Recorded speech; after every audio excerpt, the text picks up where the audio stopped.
Babukeli benyanga yompedi TV, dumelang sanibonani, apsheni and hello. Umkhulu woti from 131 Marshall Street, Johannesburg CBD. Ilangi tholakala khona, ilangi yenza umsebenzi wami khona wokuvula impilo zabantu, wokukhanyisa impilo zabantu, nokwenza impilo zabantu ukuthi zibe ngcono futhi ziye phambili. Mamela ngwaneso. This topic of which you see, church calendar, church calendar, church calendar, and Good Friday service. Ho tlile ho etsala tje ngwanaka. On the 29th of March 2024, sizabe siphethe umsebenzi we-Good Friday. Loyo msebenzi we-Good Friday, ngibatla ngikutlwe hantle. Loyo msebenzi we-Good Friday, ngizabe ngiphatha umsebenzi we-ministry, iservice yokuqala. La kona sizabe nje sikhuluma ngoJesu, siphakamisa ubudumo bakhe futhi namandla akhe. Kube kuyikuthi after service yokuqala ekseni, sizabe sesingena ku service yomoya. Kuleyo service yomoya ezabe singena, kuzabe kuyiservice la ngizabe khona ngifaka abantu amabhavu, ngivula inhlanhla zabantu, ngilungisa impilo zabantu. Lamabhavu engizabe ngiwafaka abantu, amabhavu anjani na? Ibhavu engizokufaka lona ngegazi lemvana kanjani na? Ngizokusebenza ngufake ibhavu ngugeze. Hobani Bible la modimo ere ka Good Friday yaba madi ya Jesu a hlatswa lefatshe, a hlatswa ditshila ditshilafaditse lefatshe. Yaba madi ya Jesu a tsosa bafu ba neng ba shwele. Yaba madi ya Jesu a tsosa ba neng ba robetse ba tsoa. Ke khutlela wena hape, ngibuyela futhi kuwe. Nge-Good Friday, mina mkhulu woti njengenyanga ngizabe ngihlabile, ngizohlaba nge-Good Friday. Uma ngiqeda ukuhlaba ngugeze, ngoba lithi iBhayibheli igazi lika Jesu lageza umhlaba, laphakamisa abantu abekade beshonile, laphakamisa abantu abekade begula, laphakamisa abantu abekade belele, laphilisa abantu abekade bedinga ukuphiliswa. Jwale njengoba uJesu kade lenga esiphambanweni, emnqamlezweni, kuthiwa abantu babemthela ngamathi, bemthifela ngamathi, bemnyanya abantu, bemthuka abantu, abantu bakhuluma ezimbi kuyena. Kanti uma vele kubenza njalo, yena kade babusisa ebageza. Manje ekseni nge-Good Friday 29 ngizabe ngiphethe i-power anointing service. Power anointing service. I-power anointing service is for abafazi namadoda. Is for bonke abantu. Power anointing service. This power anointing service, ngizabe ngibusisa abantu with a serious, valuable, expensive anointing oil, of which lapho ngifuna abantu uma uthembele uNkulunkulu under iministry, umuntu ongayithandi imithi, umuntu ongathandi iwasha, umuntu oyekuthi awusebenzisini, that service is for you. Uma wena umuntu othemba amadlozi noNkulunkulu kuhlangene, leyo service i-right for wena still. Le oil engizokubusisa ngayo i-oil yamandla, leyo power anointing oil.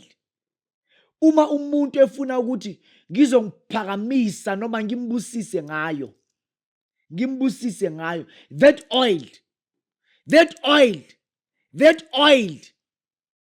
uma ngizokusebenza ngayo, wena muntu onethemba, wena muntu onokholo lokuthi ufuna impilo yakhe ibe ngcono, that oil for each and every engizobasebenza ngabo, anginandaba It might be 5 people, it might be 10 people, it might be 3 people. But ifuna abantu abane-faith, ifuna abantu abanokuvuma, ifuna abantu abavumayo ukuthi impilo zabo zizoba ngcono, that oil ngizabe ngibusisa abantu ngayo from imali engange-500 rand. It is not just a cheap oil. Ngikhuluma nabantu abathi mina ngifuna impilo yami ngcono, mina ngifuna ukuphakama, ngifuna uNkulunkulu athinte imali zami, ngifuna uNkulunkulu athinte izinto zami. That one, that power fire anointing oil is for abantu abathi bafuna into ezingqono empilweni zabo. I-oil lena esetshenziswayo ukuphakamisa abantu, i-oil lena enamandla ngendlela eyisimanga. Ngifuna umuntu othi wathi nkarankulu ngathi awungizwa. Ngifuna umuntu othi ngifuna mina ukuthi uNkulunkulu athinte imali zami, ngathi awungizwa. Ngifuna mina uNkulunkulu ukuthi athinte izinto zami. Ngifuna mina ukuthi uNkulunkulu athinte inhlanhla zami. Ngifuna ukuthi uNkulunkulu athinte empilweni yami. I want God to touch my financial status.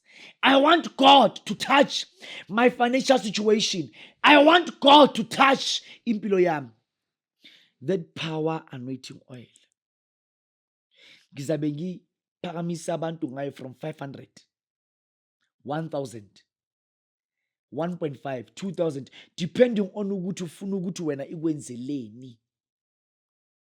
The way wena uzabe uza ngayo kumina is the way wena amandla ozowakhipha, is the way wena uzabe udonsa inhlanhla zakho kumdali wakho.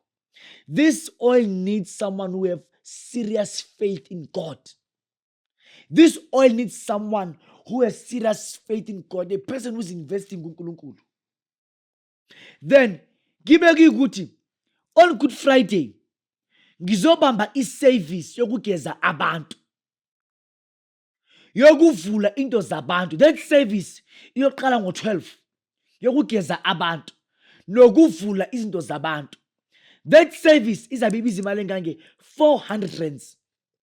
Lapho ngizabe ngisebenza abantu. Kusuka ukuthi ufuna le service le wena kuleyo service leyo ufuna ukusebenze kanjani. It will be from 400 rand, 600 rand, 1000 rand, 1.5, 2000 ukuya phezulu, depending on ukuthi wena leli ngilosi ufuna ukulukhunga ngamalini, leli ngilosi ufuna ukusebenzele kanjani. Angazwe ngizwa na. Then abantu bonke abazwa ngeGood Friday come ngehope enkulu, iba nokuvuma kuNkulunkulu. You will see ukuthi impilo yakho will never be the same again. Mamela ngwaneso, when I say church calendar, ngifuna nazi ukuthi uMvuselo African International Church ama-dates lawo inkonzo izongena ngawo, I will always ngiwakhulume lana on air ukuthi ngenyanga ka-April inkonzo ngena ngalesuku lolu, ngoMarch leli, May leli, so that uma uze enkonzweni ukwazi ukuthi ungithole. Kunabantu abeza enkonzweni bahamba ngaphathekile kahle, abanye beza ama-preaching abazwisa ubuhlungu, abanye kube nendaba eziba khona. Kanti wena uma usuke ekhaya ufuna ukubona umkhuloti, kodwa uma ufika enkonzweni awutholi umkhuloti. Kwesinye isikhathi insebenzo inkulu kodwa ayenzwa yimina. From now on inkonzo izongena ngama-dates engizabe ngiwasho la on air. Follow us for more. Umkhuloti from 131 Marshall Street, Johannesburg CBD. Ngiyabonga.